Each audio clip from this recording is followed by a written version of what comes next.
Hey guys, welcome back to my channel.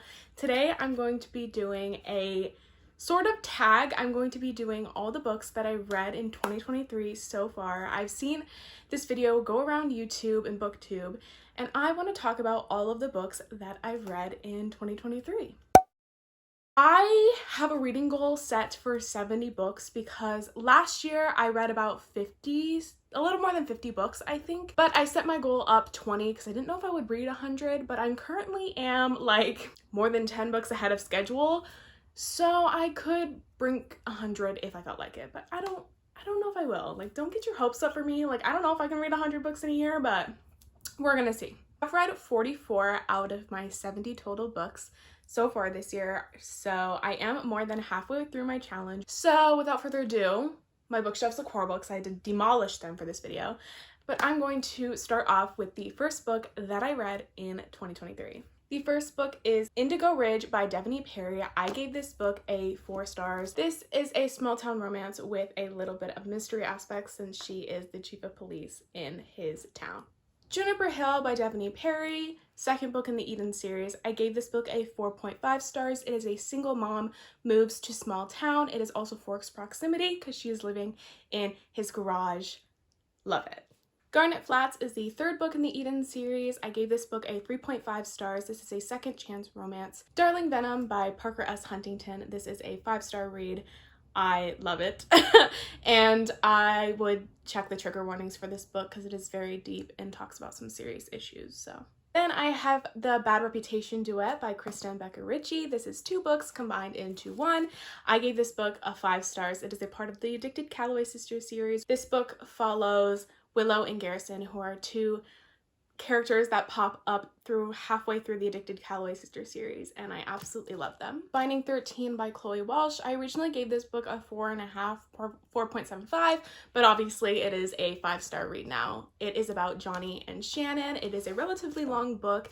It's sort of a sports romance because Johnny is a rugby player, but I would check the trigger warnings because this definitely deals with a lot of family issues and abuse, so I would check that. Keeping 13 by Chloe Walsh, which is the second book in the Boys of Tommen series. This again follows Johnny and Shannon, and I would check the trigger warnings again. This is a 5-star read, my absolute favorite of the series. I'm Glad My Mom Died by Jeanette McCurdy. I don't rate memoirs because I just don't like to rate memoirs, but this book was really good. I also would check the trigger warnings on this, but it was really good and such an amazing read. Things We Never Got Over by Lucy Score. I gave this book a 4 stars. This is a grumpy sunshine trope, and it is extremely small town with a bit of a found family aspect. The Godparent Trap by Rachel Von Dyken. I gave this book a 3 stars. It is an enemies to lovers forced proximity. They have to navigate raising children together because something happens. Before We Were Strangers by Renee Carlino. I gave this book a 4.5 stars. I really thoroughly enjoyed it. It is a second chance romance, then and now perspective. Now moving on to February reads. Final Offer by Lauren Asher, the third and final book in the Dreamland Billionaire series, came out, so obviously I had to read it. I gave this book a 4.5 stars. Absolutely love Cal. He is definitely my favorite brother, and I adored this book. It is a second chance romance. This book also deals with some addiction problems regarding alcohol, but I absolutely love this book, and I thought Cal was such an amazing character, and I loved his relationship with Alana. Oh, and obviously by the title, he's rich, so we love that. Throttled by Lauren Asher, which follows Maya Anoa. This is a sports romance with Formula 1 racing, and she is brothers with the male main characters. Wait. This is the most confusing trope to talk about. Noah Slade is her brother's enemy. That was so confusing. Anyways, I read this book. I gave it a 3 stars. I enjoyed it. Collided, which is the second book in the Dirty Air series, follows Liam and Sophie. This is like kind of forbidden. The person who is in charge of the rival team for Formula 1, it's his daughter. I gave this book a 3.5 stars. Then the third book in the Boys of Tommen series came out, which follows Joey and Aoife. I gave this book a 5 stars. Any book in this series is most likely going to be a 5 stars. I absolutely adored it. Wrecked, which is the third book in the Dirty Air series by Lauren Asher. I gave this book a 4 stars. This follows Jax and Elena, and this is a workplace romance because she is his agent that's trying to like get control of his image because it's like not doing well. Lastly, in the Dirty Era series is Redeemed by Lauren Asher. This follows Santiago and Chloe. I gave this book a 4.5 stars. Definitely my favorite. I love Santiago. Also a sports romance for Formula One, and this is a fake dating trope. I absolutely adored it. Turtles All the Way Down, which I gave a 2.5 stars. I didn't really enjoy this book, and I don't really know what it's about because I forgot. So that's all I have to say about that. Icebreaker by Hannah Gray. I gave this book a 4 stars. It follows Anastasia and Nate. It is a kind of like enemies to lovers, kind of. It's a sports romance. She is an ice skater and he is a hockey player.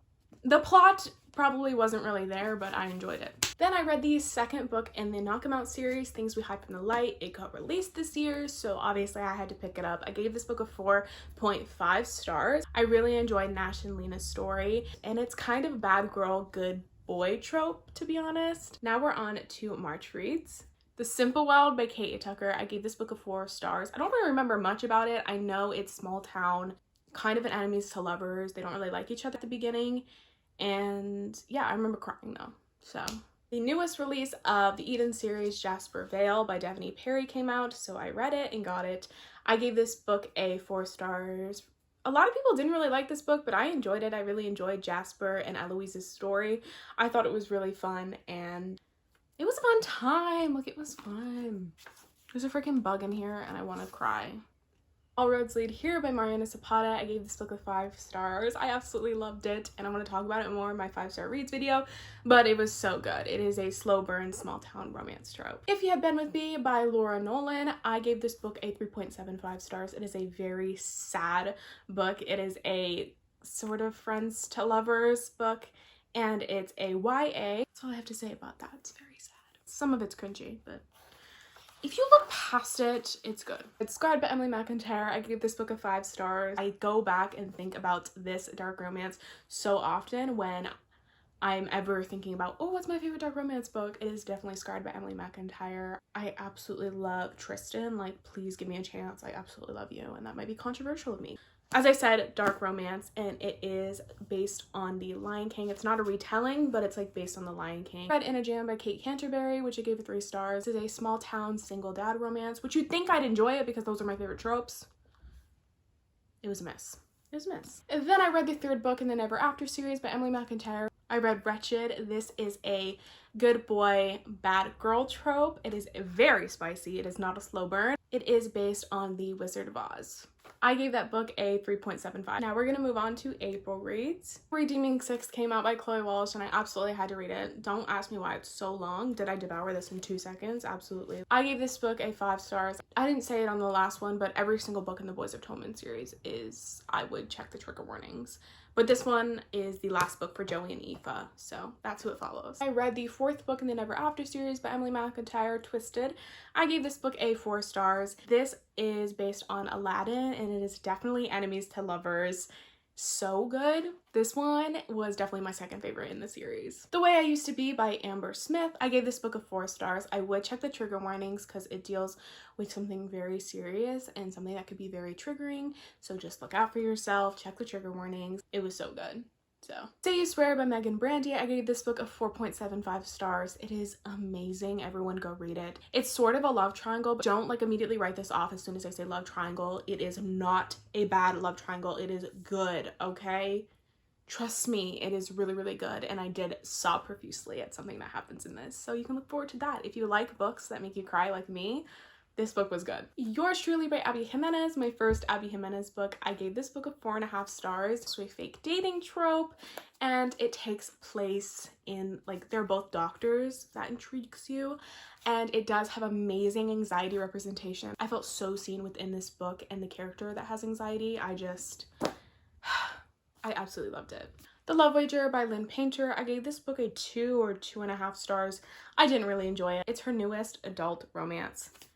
It wasn't my favorite. I'm just going to show you the entire series. All of these books in the series have autism representation. This book follows Stella and Michael. Stella has Asperger's and Michael's an escort, and Stella hires him. The Bride Test I also gave a 3.5. This follows Kai and Esme. Kai also has autism, and his mom brings a mail-order bride to live with him, so it's kind of forced proximity. Then the last one is The Heart Principle. I gave this one a 4 stars. This follows Anna and Quan, and Anna has autism, and it is kind of a friends to lovers trope, but this one is like very not rom-com-y, but I absolutely loved that. I loved watching the progress of the characters and the character development.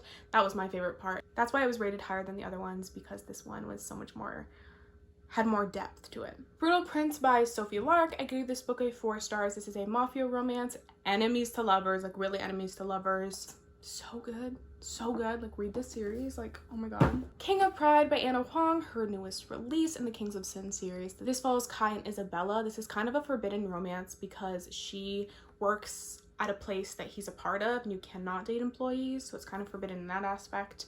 I gave this book a 3.75. Definitely did not enjoy it more than King of Wrath, but it was good.